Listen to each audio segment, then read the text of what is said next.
Leadership isn't what we think it is, and it never has been. The last thing I want is more war. The last thing any of us do. We want to get it done. I knew that Afghanistan was getting worse, not better. I go in to take over. I'm not going to ask permission. We're just going to do it. Nobody above me was giving me anything other than try to beat those guys. Torture, is it ever effective? Well, the question is it effective? Will people talk? Yeah, people will talk. The problem is we lost so much national credibility, I think it's never worth it. How do you explain the collateral damage? It's just one of those things that you can never become cavalier about. You have to think of them as human beings, not as numbers. You know, my job is to accept responsibility, which I did. So 6 months later, it kind of unravels, something you thought would never happen. The Rolling Stone magazine article. It portrays my team as sort of this locker room annex, dismissive of the senior administration. A general's job is not to put a crisis on the president's desk. He doesn't need that. And so I offer my resignation, he accepts it. And he never quoted you in that article. No, he didn't, but I own it. I'm responsible, it's my team. I've got great admiration for him and for his long record of service in uniform. If we don't like something in our business that we're in or our politics, the first thing we should do is go look in the mirror. What are my values? What am I prepared to do? Because you have agency, you have responsibility. It's our role to decide that, and where we go is really up to us.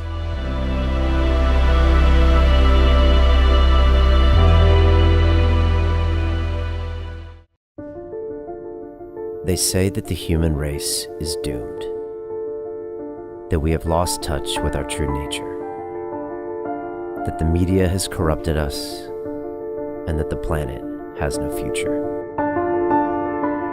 I disagree. I believe that humanity is full of hope, and that our salvation lies within each one of us. My name is Brian Rose, and my job is to listen, the oldest method of learning known to man. Each week I seek out individuals that are changing the world, people who are living and thinking in a different way. Their stories will challenge your beliefs, make you question your choices, and perhaps inspire you to change. I never planned on doing any of this, but now I can't stop. Join me on this mission and make humanity something we can all be proud of.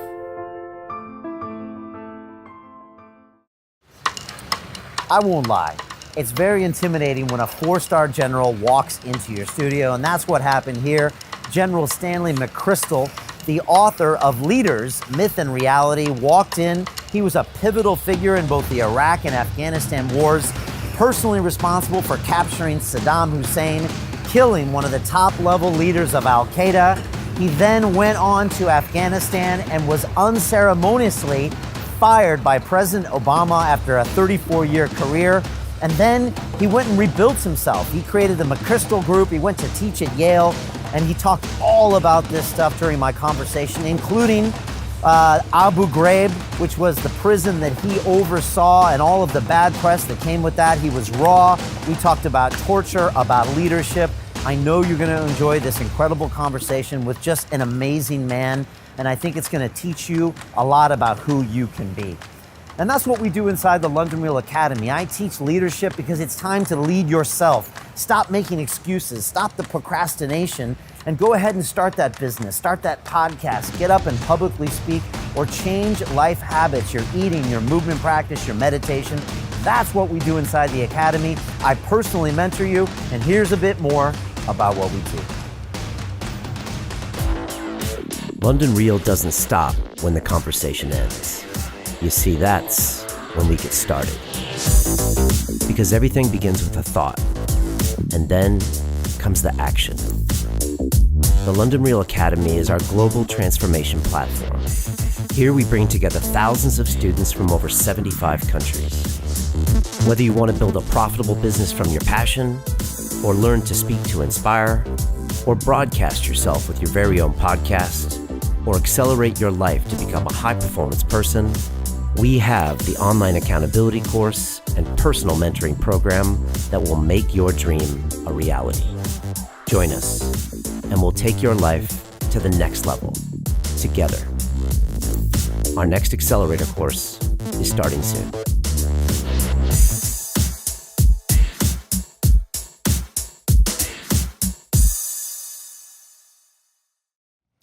This is London Real. I am Brian Rose. My guest today is General Stanley McChrystal, the former four-star general who served for 34 years in the U.S. Army.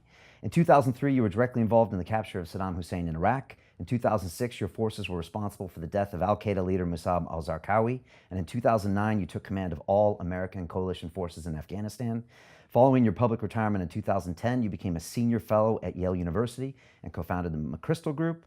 In your new book, Leaders, Myth and Reality, you explore what leadership really means, debunking the many myths. General, welcome to London Real. Thanks for having me, Brian.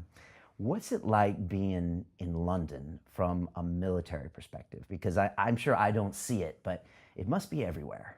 It is everywhere. I mean, you walk down the street and, of course, statues. There was an era when, in Great Britain, Age of Empire, the 19th century, first part of the 20th, where statues really represented everything. And for me, that's romantic. I can't help it. I go through Admiralty Arch. I had been to some of these places in meetings when I was on active duty, and so you go by and there's personal memories, but then there's this just amazing amount of history.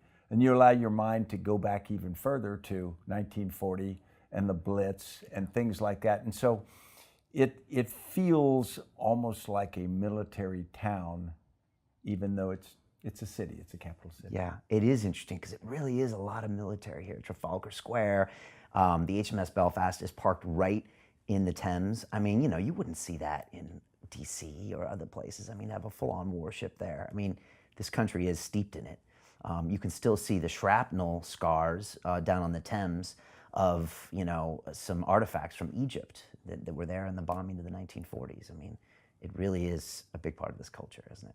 Yeah, it is, and it's part not just of the legacy, but about what makes Britain Britain, and what makes British people feel so proud of their heritage. Right, and you're kind of a Navy buff, even though you're an Army guy, right? Yeah, that's strange. The age of sailing ships, particularly the early 19th century, Horatio Nelson and Hornblower and all those stories, and I always just found that really interesting from a leadership standpoint. Captain out on the sea and with a tremendous amount of autonomy, but also making a teamwork. Because I think there were 850 sailors on Admiral Nelson's ship. And this constantly changing thing with 26 miles of sails, or 26 acres of sails, trying to coordinate this thing and then get it into battle and fight a 100-gun ship. It's extraordinary. 850 people on the same boat, right? What a management nightmare. Think about it. Multiple decks, different backgrounds, smoke, pitching seas, enemy fire coming in, and you're trying to do all this. I want to get into this book, but I also still want to talk a little bit more about you.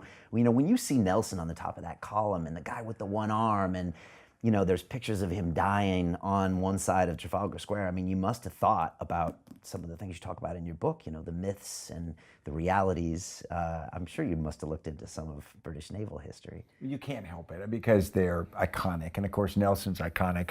Here he is, I think 5'7". He'd lost an eye, lost an arm, and yet he leads the nation or the nation's Navy in this battle, particularly the pitched battle at Trafalgar. And of course, romantically, he's killed during the battle. And then his force goes on to a huge triumph. So it's almost the epitome of heroic leadership.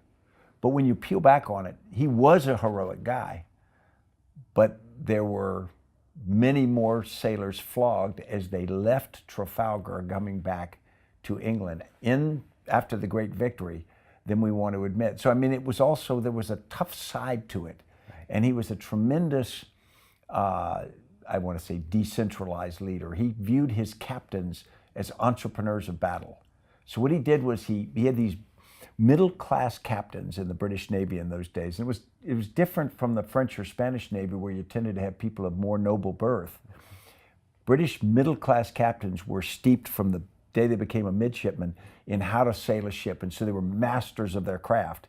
But they also, how they made their retirement money was taking prizes, because they divided the prize money among the crew, with the captain getting the biggest amount. So captains were entrepreneurs because they were patriots, and they were entrepreneurs because they wanted a good retirement. Wow. And Nelson understood the psyche of this, and so what he did was he gave very broad mission type orders.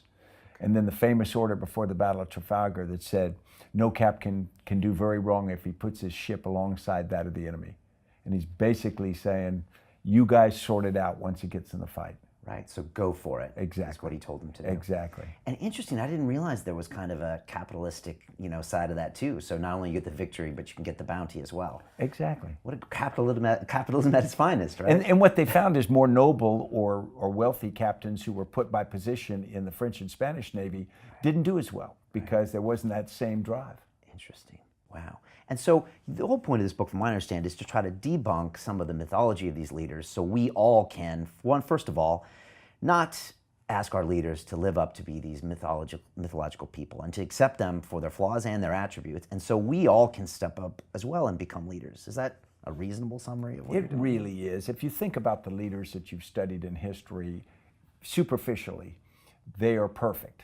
Julius Caesar, Robert E. Lee, George Washington, you pick one and they're perfect, which almost discourages us from trying to be that, because you see this mythological person and you go, well, that's great, but I could never be that.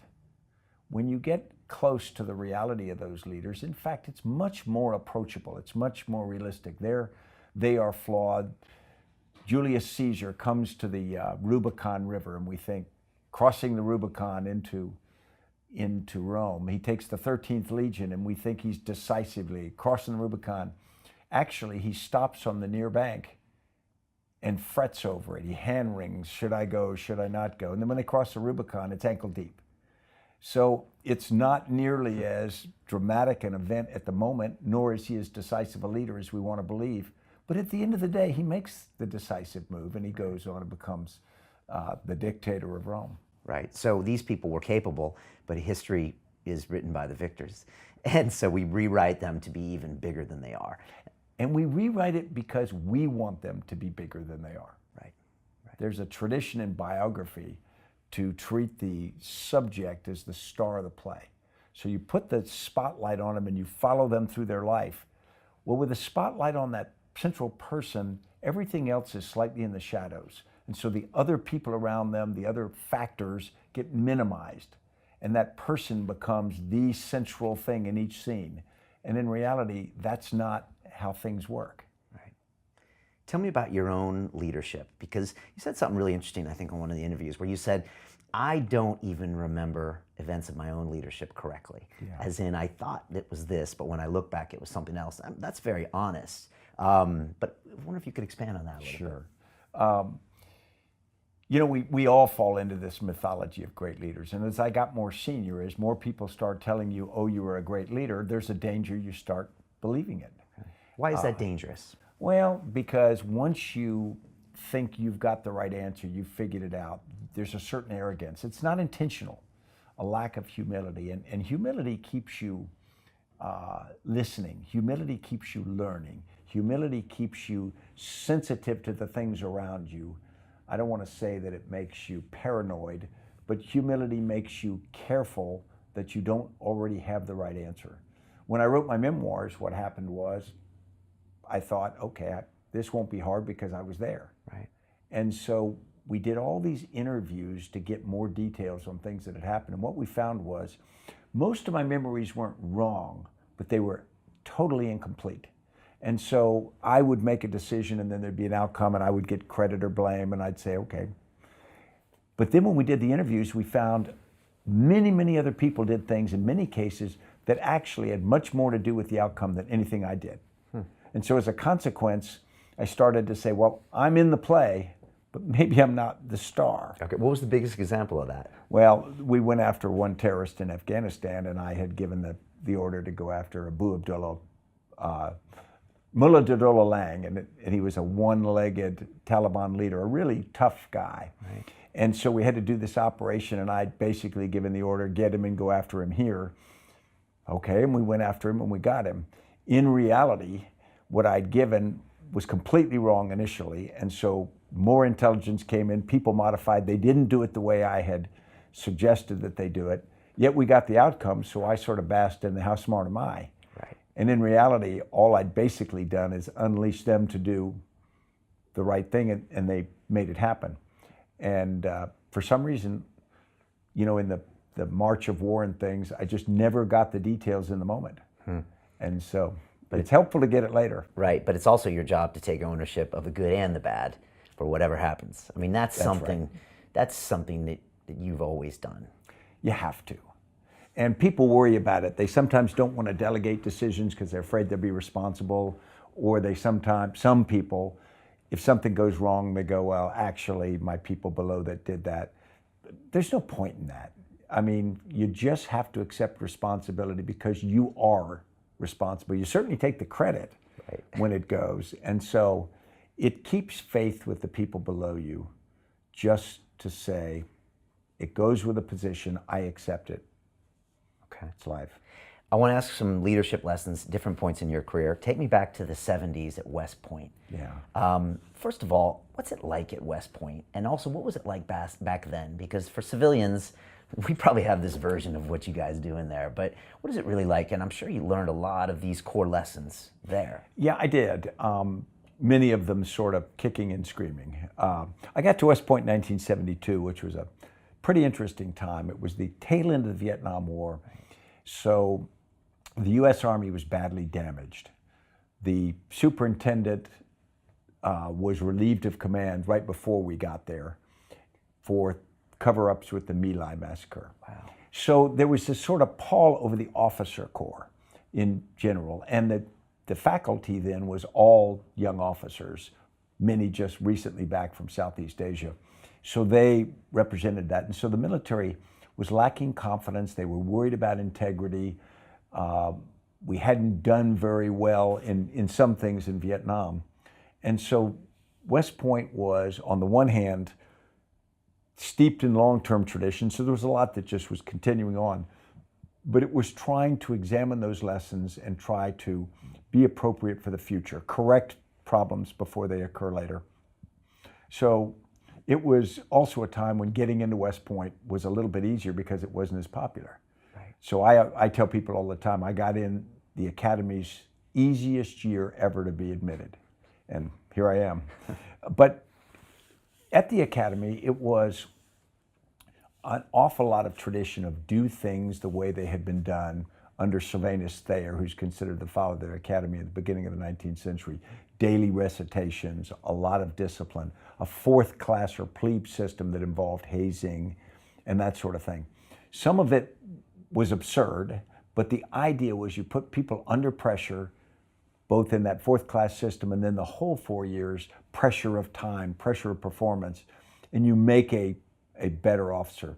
Some of that's correct. There's an awful lot of that that's absolutely correct, and things that I learned and qualities that I think were at least begun in me go back to that. Okay. And there were other parts of it that were not as well thought through. In fact, hazing plebes and whatnot taught people some negative leadership lessons. You can't haze soldiers in the Army. They won't put up with it. Right. And so there's not much point in learning how to haze plebes at West Point because you're supposed to be preparing for the Army. And you'll pay for it later as a leader anyways. Absolutely. Okay.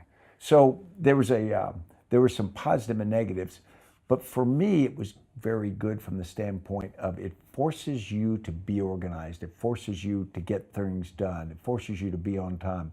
And those habits, I still fold the underwear in my drawer.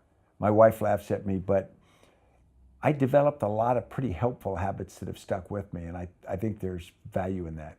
Yeah, I've had some great people in that chair, and most of them have great daily habits. You know, I know you get up early and go for your run, and you know, I'd be really shocked if there was a great leader out there who didn't have his own personal great habits. You know, I think that's crucial. I think you have to. It goes with self-discipline. When I look at what I consider really effective leaders, and there are some exceptions, they tend to be fairly organized in their lives. Now, there may be parts of their lives they don't consider important, so they don't worry about, But the things that they said are important, maybe their health, maybe their reading, maybe their that sort of thing, they tend to be intentional about it, and they tend to be disciplined in its execution. And I think something you say in the book, it's great to have a leader that spells out the mission and gets the team together and shows them the vision. But it's the daily practice that the team and the troops watch. And they watch you like a hawk, and they watch to see what you do. And that's where it's all about being, congruent with what you say and what you do. In the military particularly, but it's true elsewhere, people watch you on a daily basis. You're always leading. So if you come out and you say, okay, everybody, we are going to do this, we're going to take the organization in a different direction, or something, they go back and they add in all their calculations from what they see, and they decide, can they do it? They look at Brian and they say, is he capable and willing and committed to taking us to this? And if they do, then you get a completely different level of commitment from them. And if they go, no, this is the fad of the week, or we started last time and then Brian lost interest or whatever, or Stan just didn't have the courage to do it, they discount it. Right, which means it won't get done. Exactly. Take me on to Special Forces. You were attracted to this. You went on that journey. Yeah. Why is that something that's attractive to a young man, or did you want to push yourself, and what did you learn? Yeah, I think the first thing that's attractive about anything that's elite is you want to see if you can do it. Plus, you want to be one of the cool people. Sure. And so I had watched war movies and whatnot, and I had become very interested in trying to be Special Forces, a Green Beret. So when I was a first lieutenant, I'd been in parachute infantry in the 82nd first, and that was good, but it was the 1970s Army, and it wasn't as good as I hoped it would be. A lot of problems. Right. But then I went to Special Forces. Again, they're not being congruent with what they're saying and what they're doing. Exactly. So you're not buying in as much. And that's a big problem, because if an organization says we are elite, we are at the best at what we do, and then you get in that organization and you find that's not true, there's a tremendous disappointment. And it's at what we call the say-do gap. There's a difference between what we say and we do. And the cynicism from inside your organization comes from that. Okay. And so I wanted to be in Special Forces. I had, watched Vietnam, unfold and whatnot. So I went there in late '78 as a first lieutenant, and I was remarkably disappointed, because Special Forces at that point was out of Vietnam, and it was really at the lowest point. It wasn't very professional. I mean, there were some good people in it, and we did some good things, and I learned some good things, but the difference between what I had hoped it would be and what it was just massive. And so I liked doing it, but I realized this is a shadow of what I want to be. And yet I wanted to be in really good organizations. I wanted to find a place where I thought I was part of something that was truly special, world class, as professional as it could be. I later found that in the Ranger Regiment. Right. But it gets to why people want to do it. And again, I wanted to ensure that I could be the best, but I'll be quite honest, I also wanted, when I walked around, I wanted people to look at me and think, he's one of the best. Right. I wanted that aura to cover me as well. Right, that pride. Yeah. And then deep down inside that we don't cut corners. We really are the best inside. Exactly. And so were you an agent of change inside there, or were you just, I'm going to the Rangers and... When I was in Special Forces as a first lieutenant, I was on my team, and I was, trying to do things, and I was happy with that. But the larger organization, I don't think I was much of an agent of change. I just didn't have a big enough vision. I was a smart-ass first lieutenant. I once told my major company commander, just step back and let me run my team, and I got it. And he fired me. It's the only time in my life I've been actually fired. So he fires me. So I don't know what you do when you're fired. So I go back to my team room, where my Special Force team, 12-man A team, and I tell my team sergeant, I said, I got fired, which relieved of command. Wow. And so I sat there and I was just kind of shocked. I said, what do you do when you get relieved of command? And then my company commander came over about an hour later, and he goes, I'm not firing you, but let me talk to you, young man. And he was really a wise old major. He was a great guy. And, he kind of grabbed me by the collar and said, listen, here's the thing. You don't do that. And you don't ever do that in front of people, because I could and should have crushed your career forever. And he's right. But it was one of those good life lessons. Wow. So I was kind of a smartass. Later, when I went to the Rangers, it was an organization that was much closer to being what they said they were. They had this great reputation, they had these very high standards, and they actually lived them. Now, they didn't live them quite as well as I had hoped that they would.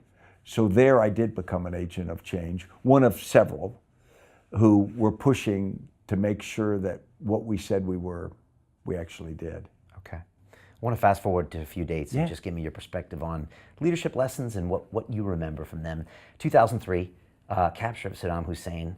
I still remember watching stuff on the news. I just moved to London in 2002. I remember the statue falling. I mean, it's a crazy time. It's 15 years ago now. Yeah. What do you remember from that time? You're a very senior leader now. Yeah. It was less than you'd imagine, because what had happened is this was 7-8 months after the invasion. Saddam Hussein had escaped. And then there was this rising popular insurgency, people shooting rocket-propelled grenades and putting out improvised explosive devices. So we were losing control of Iraq, but it looked not very organized. And we thought at first that it were these old Ba'athist generals who had brought former military together, and Saddam Hussein is pulling the strings. Then the more we looked, it didn't really feel like that. It felt like less control by that, and instead the rise of what became Al-Qaeda in Iraq. But still, we thought we had to get Saddam Hussein because he was a symbol, and he was sort of unfinished business. So we worked really hard and captured him in December of 2003. A detainee started to talk, and then able to capture him. But as soon as we captured him, there's this moment of, great, maybe Iraq will settle down. But inside the force, we sort of knew intuitively he wasn't really the problem at this point. The problem was now different. And so we basked for a short period of time in the glow of that. The president called me personally and said, thank the unit through me. But we already saw Al-Qaeda in Iraq as arising, and we said the real problem is yet to come. Right, which is what you worked on for the next 3 years. Exactly. With al-Zarqawi. Exactly. And hunting him. And things really changed. I mean, things got really hairy over there. And you're in a real leadership position, and you're dealing, what's it like when you're getting phone calls from presidents and dealing with the CIA? And I mean, this is a whole new type of warfare we haven't really seen before. That must be tricky to manage. It is, and remember that all of us, as we go up through our careers, there's a first time for everything. And so I was a major general when I took command of Joint Special Operations Command. I go over to Iraq in the fall of 2003, just when it's starting to get really tricky. The first part, it looked like it was going to be straightforward, and then it started to circle the drain, as we describe it. And suddenly I'm dealing with the director of the CIA a lot. I'm not talking to the president a lot, but I'm getting conversations with him. I'm talking to the Secretary of Defense a lot. I'd never played in that stage before. And so I personally am figuring out, how do I fit here? How do I act? What do you do? I mean, it's all the little things. You always go into a meeting and everybody else looks really self-confident. I joke about this. You go in the Oval Office and everybody goes in, and you expect them to put their feet up on the table because they're trying to show, yeah, we hang out here all the time. This is where we watch the Super Bowl. They feel the same way as you do. And I'm sitting there thinking, wow, what am I doing in the Oval Office? This is a mistake. So you got to get over that sort of. Everyone's projecting power. Exactly. Because they all have an agenda. They want to get something done. And exactly. All right. So it's really at a poker table there. Yeah, and you kind of got to get over that, and then you got to be, act like you've been there before too. But suddenly you find yourself, and nobody else is going to do it. You have to sit at the table. You have to push things. You have to pull agencies that you think somebody else is going to do it, and it's not going to get done. So really, in the first part of 2004, I'd say for my personal growth, became a period when, as JSOC started to get its legs under itself for the fight against Al-Qaeda in Iraq, I started to get my own confidence in what my role was going to be. And it was much more active than I had expected. I expected to get orders and we would go do stuff. I didn't get any orders. Nobody above me was giving me anything other than try to beat those guys. And so that turned out to be great, but I had to build the confidence to say, okay, I'm going to get a hold of this, we're going to do this, we're going to change this. I'm not going to ask permission, we're just going to do it. And the more you do it, the more comfortable you feel doing that, but it's a growth process. Right. And the whole command has to kind of grow with you. It's probably a bit like being an entrepreneur. Like no one tells you how to do it. You can read all the books, but you got to kind of go in there and do it. That's right. And the more you do it, the more confident you become and the more credibility you have with other people. That's right. And the CIA is technically doing what the president says, right? And so when they ask you to do something, that's tricky because you're... It's very tricky. And they've got an agenda and they've got a culture and they want to do it. They're not bad people, but it's not the same as DOD. Right. So you get a hold of the CIA and say, I want you to do this, or we got to do this together. And there's this initial, sort of hairy eyeball from each side and cautious stuff. And what we learned is you had to build personal relationships, which you proved that there was integrity and credibility and reliability. And those become the sinew that connect the organizations, because organizations can have professional relationships, but it all has to be held by that personal part. So that ultimately, if Stan McChrystal asks them to do or asks somebody to do it, they'll do it largely because of that, and vice versa. And so that was a real education for me. I thought that process-wise organizations did that, and they don't do it as much. And the same in the corporate world. Very much the same, as so. you probably remember from banking and whatnot. Yeah. It's about people eventually. You look across the table and you decide, do I believe that person? Can I trust that person? And you do it. Yeah, I always used to tell my juniors in banking, I said, you sell yourself first. Don't sell the product. You sell yourself. People do business with people. They do business with you because I know you got my back. I can trust you. I can trust my business. You're going to look out for me. They don't do business with institutions. It's funny when you're in the military. As you become senior, you get briefed all the time. So people are coming in to brief you, and you can never master the subject because as you're senior, it gets too wide, too arcane. Right. And so most guys who get effective at senior level don't really look at the slides. They look at the briefer. Right. And it's funny, and sometimes it'll be disconcerting to the briefer, okay, hey, sir, analysis on this. I can't analyze that. I don't have enough information. I'm analyzing you. I'm deciding if I think you're credible, and if so, your analysis and your conclusions are something I'll accept. And that can be, when you're first young and people do it to you, you wonder, but as you get senior, it's by far the most effective technique. Yeah, no, that's powerful. That's a great lesson for anyone listening. I interviewed someone last night and they come in and I just take the CV and I put it in the bin and I just ask them questions. Tell me, what have you been doing the last 2 years? What do you think about this way? And I just watch the way they answer me. Right. And I get a good read on their character. And are they blaming other people for things?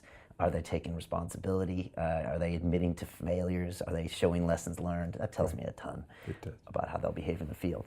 How do you build relationships when you're in Baghdad or wherever and they're in DC? Yeah, we did a lot of traveling, so when I would fly back to the States, to my headquarters at Fort Bragg, and I'd do that maybe once a quarter, and I'd spend a few days back, I'd go to DC and I'd go visit them. And I'd go to their offices, and I'd sit down and I'd try to, you don't do corporate dinners, that's not done in government, but you go to their offices, sit down, drink coffee, and you try to get eyeball to eyeball. So that was sort of phase one and pretty obvious. The next was we used video teleconferences really effectively. So other than phone calls, I don't like phone calls much because I like to see the person. We did a lot of video teleconferences with people. And so you're seeing their face, you can develop some level of rapport. And so you try to communicate with the person who you need a relationship with on a pretty regular basis. Right. So that over time, they start to think the relationship with you is of some value and importance. Then we did another thing that worked very well. We put liaison people with all the places that were important to us, which ended up being 76 different locations. JSOC put out liaisons. And in some places, we put 3 people to make one, so there'd be 24 hours a day. Yeah. And the idea was we put great people out at great cost to us. If you're an ambassador somewhere or a head of an agency, our liaison to you would be there all the time. And if you wanted something from my organization, literally if you whispered it, that person would hear it and would act on it. And the design was to build trust vicariously, i.e., that person's very responsive to you. If you said, well, what does McChrystal think about this? He comes and calls me directly, and he has authority to do that. He goes back to you in half an hour and says, Sir, General McChrystal thinks this, he's willing to do this. And he kind of looks at the liaison, he goes, you call directly to your boss? You know, you could talk. Says, yeah, we think our relationship with you is that important. Kind of like client stuff. And the reality is it started to build these trusted relationships. And we had liaisons who became literally indispensable to the organizations they were with because we needed that relationship. Right. The other thing it gave us was with all these liaisons out, we had this incredible network of information gathering. So we knew things were happening faster and in greater depth than ever before. And a liaison would go, hey, the CIA is upset with us about this. We could start to act on it just immediately and get it out. I hadn't anticipated that value, but it turned out to be really good to inform us with intel, but also inform us with the less hard intel, more attitude kind of things that matter. Yeah, back to relationships. Yeah. And how do you manage all that? You can't be getting calls from 76 people on a daily basis. You get calls from them whenever, because they go right to the top of the priority. Okay. Because the relationship with me and the director of the CIA is crucial. Sure. So if the LNO from there, he talks straight to me. Okay. Now, you don't get them every day from him. Then we have this big video, daily video conference in the command that allows to press. But that's up at the top of the priorities, because key to my role became that. Which interesting, you say, okay, if you're doing that so much, what are you not doing? What I'm not doing is the operational direction of things that I used to do. Okay. I pushed that down. Got a lot of people who actually are better doing that than I am. Much more competent, much more effective. Push that down, let the organization run what the organization does well. But there are certain things a senior leader can't give away, because the senior person at an embassy or an agency doesn't want to deal with. Yeah. They want to deal with the top, and they deserve that respect. Did you miss not being involved in operations? Yeah, because that's the sign of a good leader, delegating something they like doing, but they know could be done better. Well, that's right. I mean, you grow up liking to do that, and you feel like that's your strength. So you say, well, that's what I'm going to do, but that's actually not what you need to do. Right. Tell me about those next 3 years. I mean, you were credited with making some major advancements against Al-Qaeda. The big thing was finally the killing of al-Zarqawi. What are your thoughts on that? Or what was that like? Yeah. I was part of an organization that changed fundamentally. And that was very few times in life do you get to be part of that. And I was part of the change, but I wasn't the beginning, end, or all of the change at all. It was the organization. What we did is we came to a conclusion in early 2004 that we had to change completely. And we're this very elite, purpose-built counterterrorist force. And we'd been, for 22 years of our history, we'd been very successful. So there's great inertia and open resistance to changing. But here we are facing Al-Qaeda in Iraq, which is fundamentally different. It's powered by information technology. It's got a different culture, a DNA than anything we'd ever seen, and a greater scale. So we start fighting it in our traditional way, and we're doing well at the tactical things, but the scale of it and the speed of it means that the impact of what we were doing just was lost in all the other things that were happening. So we had to do more, we had to do it faster, and we had to do it better. And we couldn't change our traditional processes, our mechanical, industrial age processes wouldn't do it. You just couldn't speed them up that much, because I was approving every operation, and sort of our cultural. So we changed that completely to push decision-making way down, pump information. Instead of information going to the top for decisions, information went to everybody simultaneously, not through the normal chain of command, which was pretty upsetting to a lot of people initially. Sure. So we did that, and the organization started operating like a human brain, or like a computer chip, a transistor. Information's flowing really rapidly. Then we could operate those operations down. My role changed to be, instead of being a part of that process, I managed the ecosystem in which that process was occurring. Okay. And that was important and valuable. And I wasn't the only person managing it, but it was the biggest thing I did, and the relationships out. And then as this little nuclear reactor goes faster and faster and more effective and more effective, we pick up more skill, more knowledge, and more insights on how to keep changing. And the culture of the organization becomes, whatever works is what we do. And so whatever doesn't work, we stop doing. Whatever works, we do more of, and we just keep going. And when that stops, we keep changing. So it changed the culture of the organization, changed my role, and we went from doing 4 raids a month when I took over, 1 a week, to doing 300 a month. And that was what was needed against that particular enemy. Wow. And the killing of al-Zarqawi, that was a big moment. That was a big success. It was, and you know, you always put down and say, it's critical to kill this guy, and it was, because he really was an effective leader of al-Qaeda in Iraq. While it was necessary, it was insufficient. And so we knew that as we got him, it wasn't going to end the problem because there was too much resiliency inside al-Qaeda in Iraq. There was always this myth that if you capture Saddam Hussein, if you kill Zarqawi, if you kill Osama bin Laden, the problem will go away. But what that gets at is the leader is not the beginning and end of the organization. The leader's the figurehead, sometimes more than that, but sometimes they're more symbolic than operational. And so we knew that we had to get Zarqawi because we had to prove we could. As long as he lived, he was both effective and he was a symbol of our ineffectiveness. Right. So we had this break in intelligence where we had a set of detainees, 12 detainees, and as we went through them, we knew we had 12 key leaders. It captured all at one moment. And we identified several of them as likely important, and then we realized one of them definitely knew something. And for 50 days, we interrogated him. And when you think interrogation, don't think waterboard. We didn't do any of that. What we do is you just talk to him every day. You put 2 interrogators with him, and they build rapport. We even had movie night with a guy. He wanted to watch a movie. He got to watch his favorite movie. And for some reason, it was The Exorcist. But anyway, so we build relationships with him. Interesting. And then... just like leadership. Exactly. And after 50 days, he decides, okay. And he leads us to Zarqawi's spiritual advisor. 3 more weeks of trailing this guy using unmanned aerial vehicles and people on the ground. And he eventually leads us to Zarqawi, and we're able to kill him. Wow. But even the day we killed him, we knew that that was going to be critical, but it wasn't going to be enough.